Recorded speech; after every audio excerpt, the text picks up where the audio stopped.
Cristiano Ronaldo. ये नाम सुनते ही फुटबॉल की दुनिया की सबसे चमकदार हस्ती का चेहरा सामने आ जाता है। ये नाम फुटबॉल के साथ ही आता है। जब भी फुटबॉल की बात होती है, रोनाल्डो का नाम सबसे पहले लिया जाता है। पूरी दुनिया में इनको जानती है। चाहे वो यूरोप हो, एशिया हो या अमेरिका, हर जगह इनके फैंस हैं। मडेरा की गलियों से लेकर बड़े बड़े स्टेडियम तक इनका सफर बहुत ही इंस्पायरिंग है। एक छोटे से द्वीप से निकलकर दुनिया के सबसे बड़े स्टेज तक पहुंचना आसान नहीं था। बचपन से ही इनको फुटबॉल से प्यार था और इनकी कहानी संघर्ष, लगन और कामयाबी की कहानी है। उन्होंने अपने सपनों को साकार करने के लिए कड़ी मेहनत की। आज हम इसी एक्स्ट्रॉर्डिनरी एथलीट की जिंदगी के बारे में जानेंगे, उनकी जीत की कहानियां, उनके संघर्ष के पल और उनकी अद्वितीय उपलब्धियां।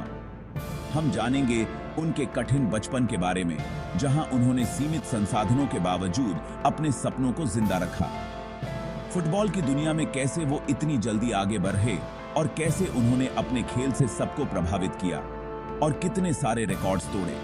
उन्होंने हर बार अपने प्रदर्शन से नए मानदंड स्थापित किए। तो आइए जानते हैं उस इंसान के बारे में जिसने फुटबॉल लेजेंड होने का मतलब ही बदल दिया। उनकी कहानी हमें प्रेरित करती है कि मेहनत और समर्पण से कुछ भी हासिल किया जा सकता है। Cristiano Ronaldo DOS Santos Aviro का जन्म मडेरा के एक छोटे से शहर फंक्शाल में हुआ था। यह शहर अपने खूबसूरत दृश्यों और शांत वातावरण के लिए जाना जाता है। 5 फरवरी 1985 को जन्मे रोनाल्डो 4 भाई बहनों में सबसे छोटे थे। उनके परिवार में उनके माता पिता और 3 बड़े भाई बहन थे। उनका परिवार एक साधारण परिवार था जो बहुत ही सामान्य जीवन जीता था। उनके पास बहुत अधिक साधन नहीं थे, लेकिन वे एक दूसरे के साथ खुश रहते थे। उनके पिता एक लोकल क्लब में काम करते थे और मां खाना बनाने और घरों में काम करने का काम करती थी। उनके माता पिता ने कड़ी मेहनत से परिवार का पालन पोषण किया। इतनी गरीबी के बावजूद रोनाल्डो को बचपन से ही फुटबॉल से बहुत लगाव था।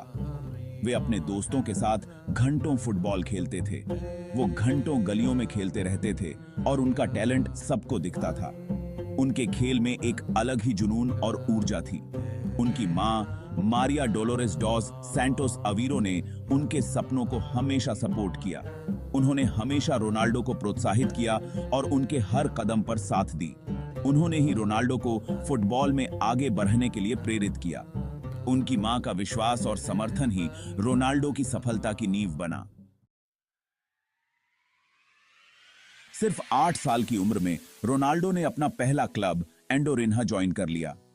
उनका टैलेंट अद्भुत था और 12 साल की उम्र तक तो वो सबको इंप्रेस कर रहे थे। स्पोर्टिंग सीपी, जो कि एक बहुत बड़ा पोर्चुगीज क्लब है, ने उन्हें अपनी यूथ एकेडमी के लिए चुन लिया। रोनाल्डो की मेहनत रंग लाई। वो स्पोर्टिंग में बहुत आगे बढ़े और सिर्फ 17 साल की उम्र में उन्होंने अपना प्रोफेशनल डेब्यू कर लिया। मैनचेस्टर यूनाइटेड के famous manager sir Alex Ferguson ने उनको खेलते हुए देखा। 2003 में 18 साल की उम्र में रोनाल्डो ओल्ड ट्रैफर्ड पहुंच गए। मैनचेस्टर यूनाइटेड रोनाल्डो के लिए एक बहुत बड़ा प्लेटफॉर्म साबित हुआ। यहां उन्होंने अपनी स्किल्स को निखारा और दुनिया को दिखाया कि वो कितने टैलेंटेड हैं। फर्गुसन के मार्गदर्शन में वो दुनिया के सबसे बेस्ट प्लेयर्स में से एक बन गए। सर एलेक्स फर्गुसन ने रोनाल्डो को एक कंप्लीट प्लेयर बनने में मदद की। उन्होंने मैनचेस्टर यूनाइटेड के साथ 3 बार प्रीमियर लीग जीती, चैंपियंस लीग जीती और कई अन्य महत्वपूर्ण ट्रॉफीज भी जीती और 2008 में अपना पहला बैलन डॉर अवार्ड भी जीता। ये उनके करियर का एक बहुत बड़ा माइलस्टोन था। 2009 में रोनाल्डो ने उस समय का सबसे महंगा ट्रांसफर करते हुए रियल मैड्रिड ज्वाइन किया। ये ट्रांसफर फुटबॉल हिस्ट्री में एक नया चैप्टर था। स्पेन में उनका समय शानदार रहा। उन्होंने यहां अपने खेल को और भी ऊंचाइयों पर पहुंचाया। उन्होंने रियल मैड्रिड को 4 बार चैंपियंस लीग जिताई, जो एक रिमार्केबल अचीवमेंट है, और इस कंपटीशन में सबसे ज्यादा गोल करने का रिकॉर्ड भी बनाया। ये रिकॉर्ड आज भी उनके नाम है। उन्होंने 2 ला लीगा टाइटल्स भी जीते, जो उनकी कंसिस्टेंसी और डेडिकेशन को दर्शाता है, और अपने कलेक्शन में 4 और बैलन डॉर अवार्ड्स जोड़े। ये अवार्ड्स उनकी एक्सीलेंस और हार्ड वर्क का प्रमाण हैं। स्पेन में सब कुछ जीतने के बाद उन्होंने एक नया चैलेंज लेने का फैसला किया। रोनाल्डो ने 2018 में इटालियन क्लब जुवेंटस ज्वाइन किया। ये उनके करियर का एक नया चैप्टर था। यहां भी उन्होंने बहुत गोल्स किए और अपनी गोल स्कोरिंग एबिलिटी को साबित किया और 2 सीरिए टाइटल्स जीते। ये टाइटल्स उनकी वर्सेटिलिटी और अडेप्टेबिलिटी को दर्शाते हैं। इस तरह वो हमेशा के लिए दुनिया के सबसे महान फुटबॉलर्स में से एक बन गए। उनकी लेगेसी हमेशा याद रखी जाएगी।